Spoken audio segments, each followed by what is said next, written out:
So, you just gave Riot Games complete security access over your computer because you wanted to play Valorant.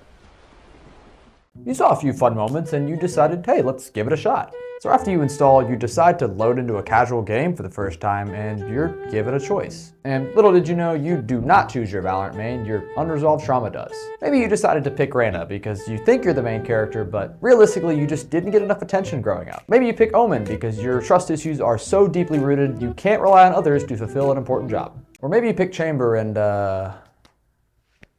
we'll get to that later. So let's deep dive into what your Valorant main says about you, whether you like it or not. All right, our first victims, the Duelist players. You guys had to go first. You knew this, come on. Duelists are the main characters, your entry fraggers, your I got this types of people who definitely don't got this. They're Valorant's high school jocks, the ones who run the world, or so they think. Let me put on my real glasses so I can read. Duelists are self-sufficient fraggers who their team expects, through abilities and skills, to get high frags and seek out engagements first. Now that sounds great, in theory.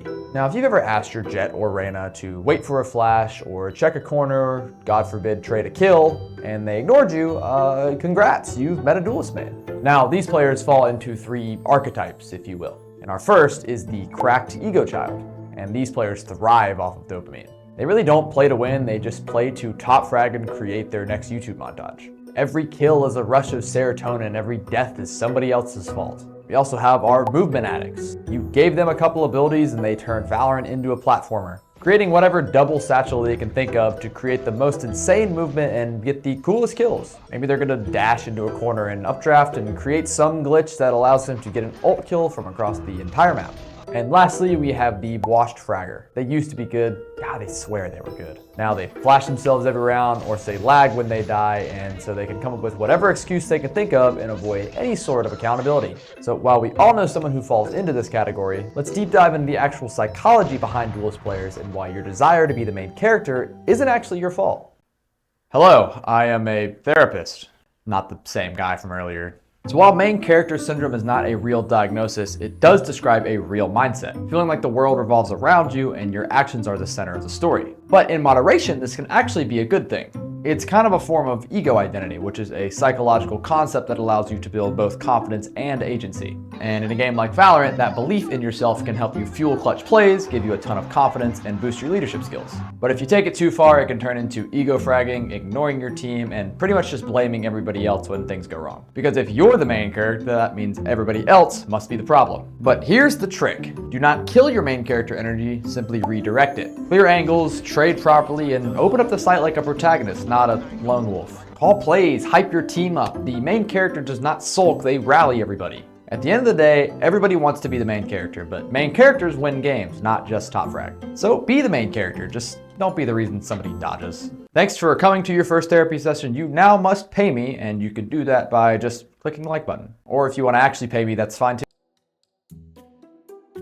Our next victims are your Initiator players. The ones yelling, wait, I'm flashing, while your entire team peeks into their death because your game set sucks. These are the team's eyes and ears, the ones carrying the brain cell, or so they think. But do not let their selfless utility fool you, because our Initiator players are just as emotionally unwell as Duelist players, they're just better at hiding it. And according to Riot Games, Initiators challenge angles by setting up their team to enter contested ground and push defenders away. So they throw their utility, they wait for a thank you, and then die alone while their entire team sprints and dies in hookah. With all their horribly timed utility, Initiator players come in different shapes, sizes, and mental breakdowns. Our first group is the burnt out IGL. This player used to be full of so much hope. They came into the game with spreadsheets, lineups, and plans. Now, they ping mid and mumble, I'll dart I guess. They're not just calling plays, they are carrying emotional baggage. Whenever somebody ignores a breach flash, their soul pretty much just leaves their body. We also got our thoughtful playmaker. These players are in it for the fantasy. They see one pro game, watch insane utility combos, and immediately try and replicate that in their gold games. You think you go into a game with great teammates that have great communication, but little did you know you were about to be stunned and flashed by your breach for the next 3 rounds. They over-communicate, they over-rotate, and overestimate how helpful their utility is. And third, we have our passive genius. Now these players are actually smart, but they're a little too smart. They've got decent game sense, good map awareness, pretty solid timing, and 0 kill participation. They might win you the round, but they probably just sat in the back and imagined themselves being useful the whole time. They just kind of existed, hopefully. Now let's take a step back. If duelists are chasing the spotlight, well, initiators, they're chasing control and trust. Now, psychologically speaking, initiator mains are often the types of people who want to be enabling others, but they also feel like they have to be setting the pace. They're trying to create structure because deep down, they don't trust anybody on their team to do anything without them. Now this mindset is not all bad because good initiator players do lead the team and they do set the pace. But whenever this turns into initiator players only doing what they want to do and not what the team wants to do, it leads to a lot of frustration and stops being helpful. You want to use your information to empower, not to control. Your role isn't just to command the team, it's to enable them. Not every single round needs a 4-step retake strat. Sometimes just swing with your team. And just remember, leadership isn't always barking orders, it's giving your team space to succeed. So enable the play and set the pace, just don't be the reason your teammates mute you by round 3. Up next are the controller mains, the map micromanagers and the utility perfectionists. The ones who can't relax until every smoke is choked and every spike plan is optimal. They don't want to control space, they want to control literally everything. They're the tacticians, the planners, the I pinged B 12 seconds ago, why are we still A? Now on the surface, they look like your team players, but deep down, these players are just your control freaks with boundary issues. Now, Riot defines controllers as experts in slicing up dangerous territory to set up their team for success. However, that's not the full story. What Riot meant to say was, these are the players who develop stress-related health conditions as you ignore their smokes. They give you map control, you give them anxiety. The first group are the micromanagers. They got names for every spot and they count seconds between cooldowns. They treat map control like their life depends on it. You don't follow their plan, they might yell at you, or you've been talking to a brick wall for the rest of the game because you've been muted and you don't even know it. Up next, we have our silent resenters. Sometimes they're out there clutching their rounds and winning a lot of their fights on sight while they're covering most of the angles. But others, they will type nice try in such a passive-aggressive tone you can almost feel it. The controllers that are like this almost treat it like a group project. They do 90% of the work, they think, and get none of the credit.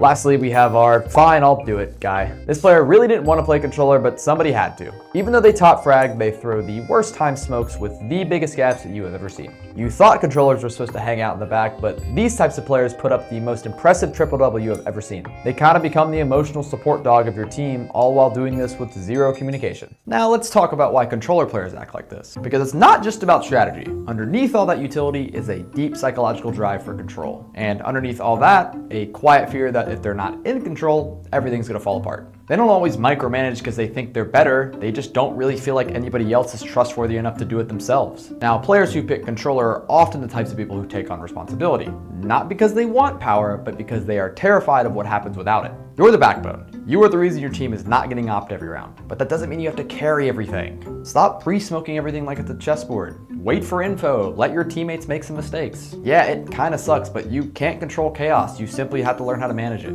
And set some emotional boundaries. You're not their babysitter, you're just their teammate. Just trust your team. Well, a little, not a lot. Let's not be crazy here. But enough to let that duelist on a hot streak every once in a while. Use your control to guide, not to dominate. A great controller enables the team, they don't own it. And controllers are brilliant. They see the whole map, think ahead, and do the work nobody else wants to. But even masterminds deserve to breathe. You're not losing control, you're just learning to trust again.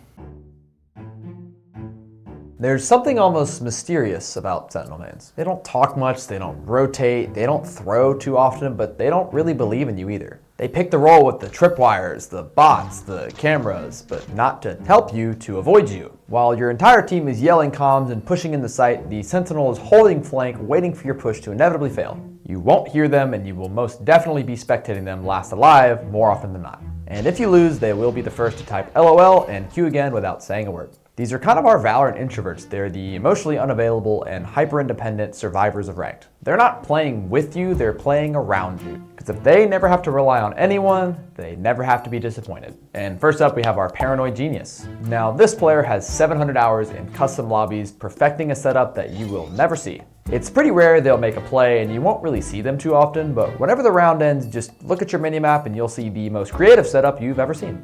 Secondly, we have our hyper-independent loner. Now this player does not like to ask for help from strangers, but will queue with their egotistical friend hoping that they're going to carry. They'd rather lose a round than rely on their teammates, unless it's their duo partner. They pretty much never solo queue, and they're only really good at res whenever it's tactically sound, not because you're spamming res 8 times in the chat. They remain independent unless it's through the one person they let themselves trust, because they're too scared of being alone. And lastly, we have our detached egoist. Now Chamber is not here to protect you. He is here to style in the other team while technically playing a support role. This is the player with the least amount of brain, so they sit there holding an angle, praying that they hit their shot before they teleport out. And if you lose the round while they hold an off angle 3 sites away, it's not their fault. You want to spot one? Sniper rifle? Yes. Comms? No.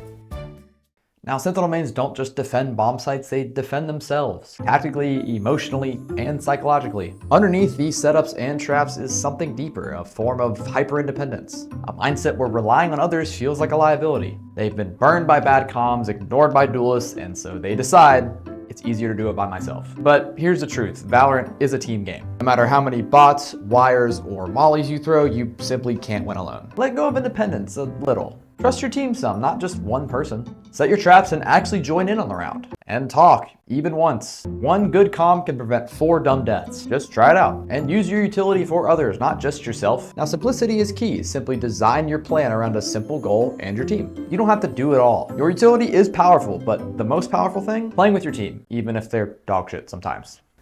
So, what does your Valorant agent say about you? Maybe more than you're willing to admit. But whether you're the team's anchor, entry, or emotional baggage handler, there is a reason you locked in that agent. And if you're honest with yourself, it probably started way before you hit the install button. But the beautiful thing about this game, about life, and about people is you're not locked into one position forever. You can grow and you can adapt. And that, my friends, is the beauty of a team game.